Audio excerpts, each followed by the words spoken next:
the most remote and dangerous islands. Ilha de Quimara. Given Ilha de Quimara is only 33 kilometers off the coast of Brazil, it is the least remote of all of the islands covered here. Nonetheless, if you found yourself marooned on its shores, we bet you'd want to get off as quickly as possible. That's because this island is inhabited by the golden lacehead pit viper. This snake is venomous and thousands of them inhabit the island. In fact, some studies suggest that on average there is at least one viper per square meter. The island, nicknamed Snake Island, is thankfully closed to the public for the protection of the snakes and people. Hdvidz Island.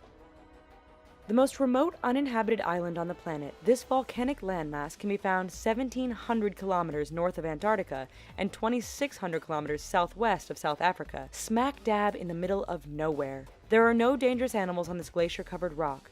Where the danger comes from is the inhospitable weather, threat of earthquakes, and the fact that if you get into any sort of trouble, rescue is a long way off. There are no ports and no airstrips on Hdvidz, so the most reliable way to get onto this desolate island is by ship-launched helicopter. Miyake-jima.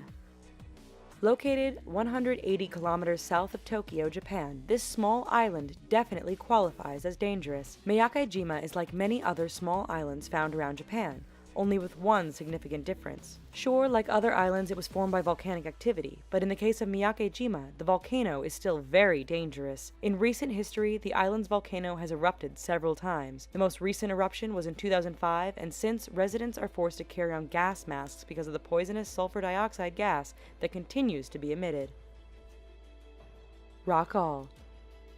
Located 460 kilometers west of Great Britain, Rockall is a remote and barren island less than 800 square meters in size. As its name suggests, it's pretty much a giant rock sitting in the middle of a rather inhospitable Atlantic Ocean. It would be impossible to live on this island in any permanent fashion thanks to the notorious Atlantic weather and inability to grow anything edible. People have tried to set up camp with longest durations of stay being around a month and a half long. In fact, Rockall is so remote and has such a harsh environment that it has been said that more people have been to the moon than this tiny little rock formation in the Atlantic. Bikini Atoll. In the Central Pacific Ocean, you'll find the Marshall Islands, which is made up of a number of atolls, including Bikini. Now, when you hear a name like Bikini Atoll, you probably think warm water, nice beaches, and a great tourist destination. Not so much. The weather may be fantastic, but thanks to nuclear testing in the 1940s, this island is uninhabitable and remains dangerously radioactive. The original inhabitants were all moved to other islands, and Bikini is now home to a few caretakers who look after the facilities and monitor the radiation. Kerguelen Islands.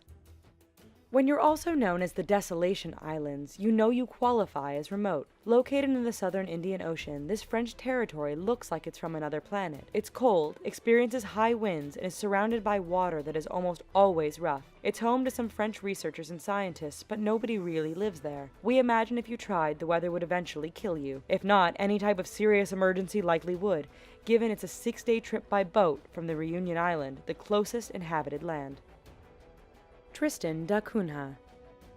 Home to just a few hundred inhabitants, Tristan da Cunha is one of the most remote inhabited islands on Earth. Its closest inhabited neighbor is the island of St. Helena, located nearly 2,000 kilometers away. If you're looking for mainland, South Africa is nearly 2,400 kilometers to the east. This volcanic island has only one flat and suitable spot for living on the northern side, which is where the 300 occupants can be found. Since there's no airfield, any supplies or medical relief comes in the form of ships, which can take several days to reach this very isolated island.